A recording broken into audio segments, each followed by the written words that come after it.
Welcome back to Future You, where your growth drives our communities.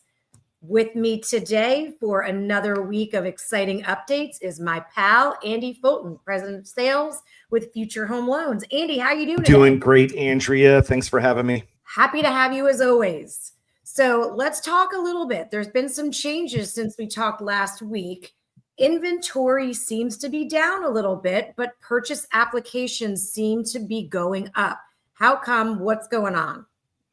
Yeah, you're right. There's been a few surprises every few weeks here in the mortgage and housing market. So let's just jump into it real quick. Okay, so what everybody's looking at is an updated chart on national single family inventory. This is measuring how many homes are currently actively listed for sale across the United States. And if you look right here, this is where we are for 2025 in comparison for the last few years. We've been saying this for a few weeks now.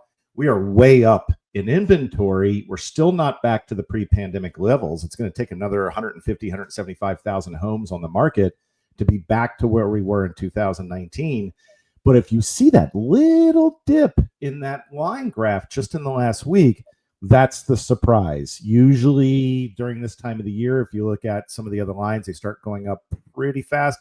It might not mean much, but it was just a little surprise to us to see inventory moving up in the last week. In addition, we're continuing to see a lot of demand and a lot of strength we didn't necessarily anticipate in the mortgage purchase applications index. This chart measures the number of new mortgage applications that are started each week specifically to buy a home and obtain a mortgage for it. And this is in thousands. So we're seeing probably an additional 20 to 25,000 more applications last week as opposed to the week before. And compared to this time last year, it's about a 25% increase in demand as you measure that through new mortgage purchase applications. So the main message here is if you thought home prices were going to start to significantly drop, or it was going to be a lot easier to find a really big deal on a house because you think that there's a lot of inventory out there and there's less demand, I would say that a little bit of this data in the last couple of weeks saying that might not be the case, right? Slow your roll on that. There are more people entering the market on the demand side, and there's a little bit less inventory on the supply side. Don't know what it's going to look like next week. What we would expect is inventory to continue to grow and demand to come down a little bit as families start going back, their kids start going back to school and have some other priorities on their plate come fall.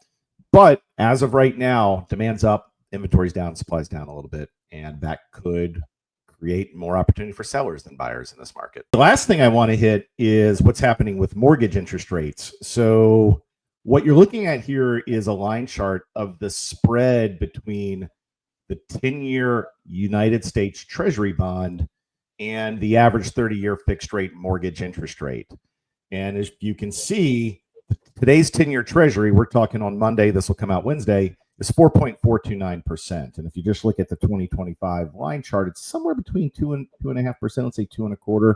That would put the average 30-year fixed mortgage interest rate somewhere between 6.5% and 7%, which is what we're experiencing in the market right now.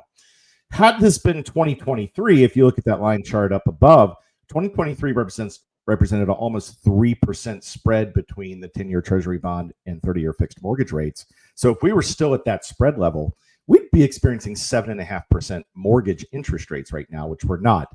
So the good news in terms of the cost of owning a home when you're going to have a mortgage is the spread between the 30-year fixed rate mortgage and the 10-year Treasury. And what we would love to see it get to is more historical levels of maybe 1.5%, 2% spread between mortgage interest rates and the 10-year Treasury. So we really don't need the Federal Reserve or Treasury bonds to come down for mortgage rates to come down. We just need more demand in the secondary market for mortgage-backed securities, investments that pay interest to investors like big pension plans and even individual investors.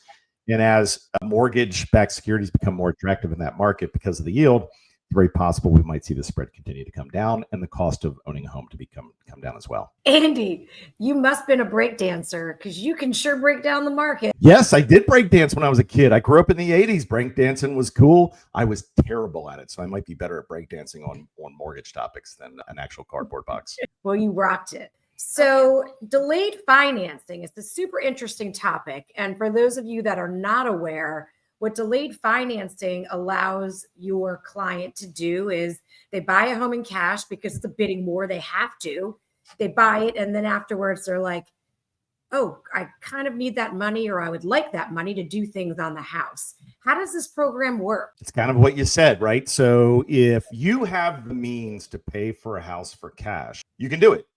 But maybe you don't want to lock up that amount of savings into the home for a very, very long time. Maybe you really just want to come in and get a better price on the house because you're a cash buyer. Maybe that is being dictated in the offer from the seller. The only way you can get the house is to be a cash buyer, or the only way you can get it at the speed at which you're trying to get it at right now is paying cash. You can do that. Once you pay cash for a house and close on it, if you want to take a mortgage out on that house in the future, it's what's referred to as a cash out refinance. Just a mortgage term. And what it means is, yes, you can walk away from a new mortgage and you walk away from that closing or after the rescission period with a check for the amount of money you wanted to pull out of equity of that home. And then you can start making a mortgage payment on that loan. What delayed financing allows you to do is place a mortgage on the home within the first 6 months of buying it. And instead of having to receive terms of a cash out refinance on that home, you would receive terms on a rate and term refinance on that home. That's the difference. And that's what conventional mortgages, we're talking about Fannie Mae, Freddie Mac mortgages. I'm sure there's other loans that will do this as well. But if we talk conventional mortgages, delayed financing is within the GSE's policies. The real advantage is you just get a better interest rate on a rate and term refinance than you do on a cash out refinance. You might even be able to pull even more of the equity out of the home on a rate and term refinance as opposed to a cash out as well. You're not going to get the same terms on it as you would on a purchase mortgage. Purchase mortgages have slightly better rates than refinance mortgages, and rate and term refinance mortgages have better rates and terms than cash out refinance mortgages. So you kind of fall in the middle. That's what delayed financing allows you to do. Yeah, and I think the name of really this game for everyone is to constantly be able to provide value for your clients. And I've had agents say to me before, oh, we didn't need a lender. This was a cash buyer situation, which is great. And if the client's intention is not to need that money, that's fine. But as an agent, it's good to know that if it really was just a bidding war situation, but they don't really want to tie up their cash, there are options. And being an agent and providing that secondary solution is just another value add that you can give your client. That's right. And if you're not sure the details, if you have a client in that kind of situation and you're like, hey, I could use some help with this, just raise your hand. Just call us or call. I highly recommend mortgage brokers because they have more programs and more capabilities, and they work with wholesale lenders that don't have overlays on top of these guidelines. So that's where you're going to get the most information. That's where you're probably going to get the most help and the most opportunity in terms of options to accomplish this. Yeah. And then if anything, you can learn some breakdancing moves from you. So that's a reason alone to reach out. Fair enough. Thank you so much for joining me again this week, Andy. We look forward to seeing everyone again next week. Please share, like this, subscribe to us, pass it on to friends, to family, your favorite breakdancing buddies of your past, whoever it might be. Love to hear from you for suggestions. And in addition, on the bottom of the screen, you're going to see an email, help@future.loans. Help@future.loans is a free service for all of our real estate agent friends. It will allow you to ask any mortgage-based questions. We will respond. And behind the AI technology are humans that are making sure the response is correct and that you're getting what you need. So please email help@future.loans with any of your mortgage questions. 24/7, 365. Thank you guys so much. See you next week.